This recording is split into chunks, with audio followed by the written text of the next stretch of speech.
Hello student, हम previous year question paper discuss कर रहे हैं जो आने वाली सभी एग्ज़ाम्स के लिए बहुत ही इम्पोर्टेंट होने वाले हैं। आज की क्लास में हम 2023 की ऑफिशियल आंसर की डिस्कस करने वाले हैं, जिसके ऑलरेडी 115 एमसीक्यूज़ हम डिस्कस कर चुके हैं।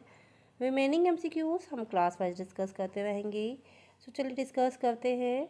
Now next question is all of the statement related to gastrectomy are correct except okay।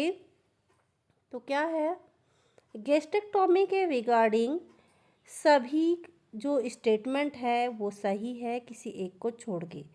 तो देखिए, nutritions are set into the gastrointestinal tract through the feeding tube, ये भी करेक्ट है। It is the creating of an artificial external opening into the stomach, ये भी सही है। Now next, internal nutrition can be given through the gastrectomy, ये भी option सही है। But parenteral nutrient can be given through the gastrectomy, it is a wrong answer। ठीक है, तो करेक्ट आंसर क्या होगा? Option A is a right answer। okay, now next question, antigen usually in nature। तो जो antigens होते हैं वो किस नेचर में होते हैं? तो वो प्रोटीन्स के नेचर में होते हैं। Okay, now next question, HIV positive exposure prophylaxis should be started within how many hours after person exposure. Okay, तो जो HIV पॉजिटिव एक्सपोजर प्रोफिलैक्सिस है वो कितने हावर्स में क्या होगा, एक्सपोज होगा? तो वो होगा 72 आवर्स में। ओके, कितने आवर्स में होगा? 72 आवर्स में। यानी कि HIV पॉजिटिव जो प्रोफिलैक्सिस है वो इंटर करने के बाद, बॉडी में इंटर करने के बाद 72 आवर्स में एक्सपोज हो जाएगा। Okay, now next question, any newly hospitalized patient exhibit increased anxiety because of the which reason? तो क्या होगा?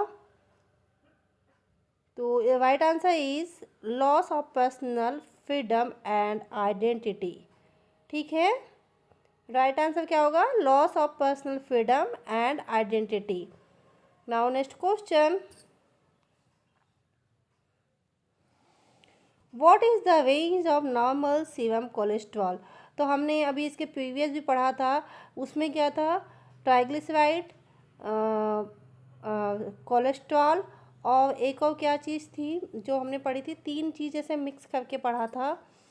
अब यहाँ पे सीरम कोलेस्ट्रॉल लेवल जो है वो अकेला पूछा है, तो इसकी नॉर्मल रेंज क्या होती है? 150 से लेके 200 mg/dl इसकी नॉर्मल रेंज है। यदि 200 से ज़्यादा होता है तो कोलेस्ट्रॉल लेवल काय में काउंट होगा?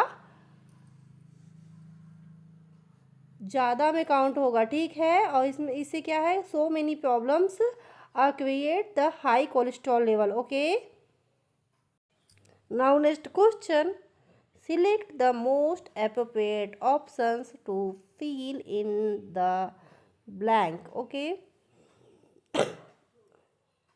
filling the blank, she reached the part when her fairy arrived।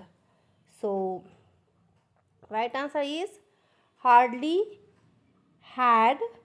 okay, right answer is hardly had, ये इंग्लिश का क्वेश्चन है। Okay, now next question, while performing the Weber test, the vibration tuning fork is placed in the middle to the top of the child head। what response for the child is considered as normal? तो क्या होगा? यहाँ पे verbal test की बात हो रही है, तो इसमें क्या होगा? टैप करेंगे चाइल्ड हेड पे तो क्या होगा?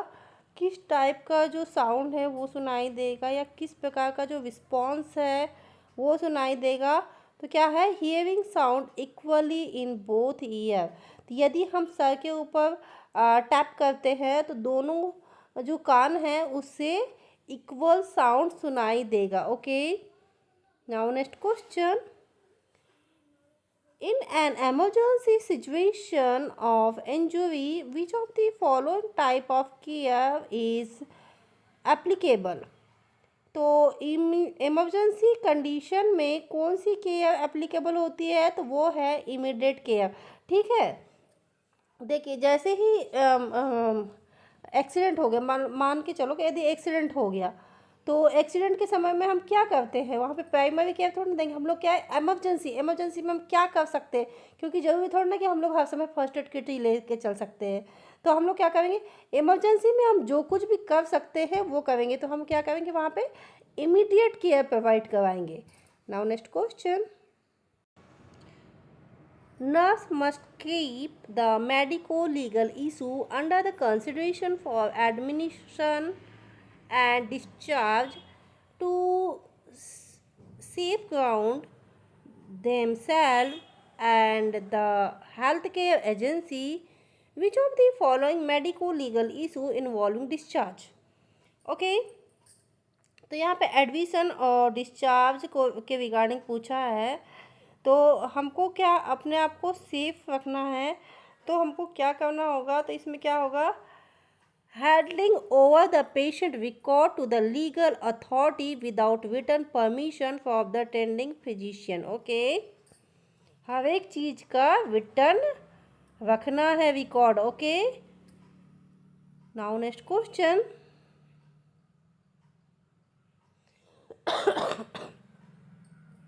a registered midwife certified by INC usually provides। ठीक है, तो रजिस्टर्ड मिडवाइफ है तो INC से क्या होगा, क्या प्रोवाइड करवाएगी, care to the mother during the prepartum prepartum intrapartum and postpartum period. तो एक INC से सर्टिफाइड मिडवाइफ है तो उसका क्या काम होगा कि एक मदर को केयर प्रोवाइड करना, किस समय, बच्चा कंसीव करने से पहले से लेकर के तो डिलीवरी होने के बाद तक। Now next question, while performing physical examination of child, the nurse find difficulty in palpating femoral pulse.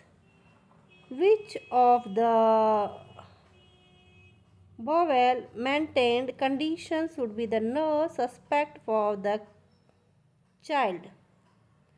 तो क्या मेंटेन करेंगी, वो मेंटेन करेगी congregation of the aorta। okay, now next question, where is the Central Food Technology and Research Institute located? तो जो central food technology and research institute कहाँ located है, तो ये लोकेटेड है मैसूर में। ओके, कहाँ लोकेटेड है, मैसूर में। Now next question, the basic unit in the socialistic is. तो क्या है बेसिक यूनिट सोशोलॉजी की, तो वो है family. Okay, family is the basic unit of the socialistic. Okay, now next question, देखिए ये रीजनिंग का क्वेश्चन है। तो रीजनिंग में ये दो जो ब्लड रिलेशनशिप होती है उस टाइप का है। तो A and B means A is the mother of B, A and B means A son. Okay, A is the son of B। A ये जो परसेंटेज है उसके बाद में क्या है, equal A and B, A equal B means A is the brother of B। तो ये इसमें सिचुएशन निकालना है कि ZDKM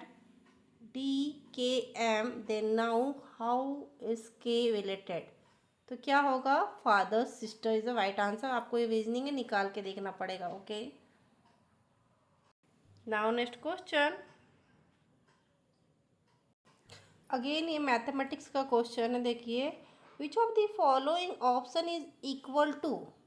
तो यहाँ पे क्या है दिया हुआ है, ये इक्वेशन दिया हुआ है, इसको सॉल्व करना है। तो राइट आंसर क्या आएगा, 1। ओके, क्या आएगा, 1। Now next question, again this type of question, select the combination of the letter that when sequentially placed into the bank of given series will be completed the series। Okay, तो इस series को complete करना है यहाँ पे, ठीक है। तो कैसे होगी ये सीरीज कंप्लीट, आप इसको सॉल्व करेंगे तब पता चलेगा। इसका राइट आंसर होगा NWFBPTNE। It is a right answer. Okay, so student, ये थे बहुत ही इंपॉर्टेंट MCQ जो हमने आज की क्लास में डिस्कस किए। रिमेनिंग MCQs हम नेक्स्ट क्लास में डिस्कस करेंगे। सो प्लीज़ आप हमारी क्लास में बने रहे। यदि आपने हमारे चैनल को लाइक, सब्सक्राइब और शेयर नहीं किया है तो जाके कर दीजिए। बेल आइकन को दबा के रखिए ताकि आने वाली सभी क्लासेस की नोटिफिकेशन आपको मिलती रहे। मैं आपको बता दूं कि अभी हर एक स्टेट में, सेंट्रल, स्टेट, सभी जगह वैकेंसी निकली हुई है जिनके लिए एग्ज़ाम होना ज़रूरी है। सो प्लीज़ आप अपनी प्रिपरेशन जारी रखिए। आने वाले सभी एग्ज़ाम्स के लिए आप लोगों को best of luck. Thank you for watching.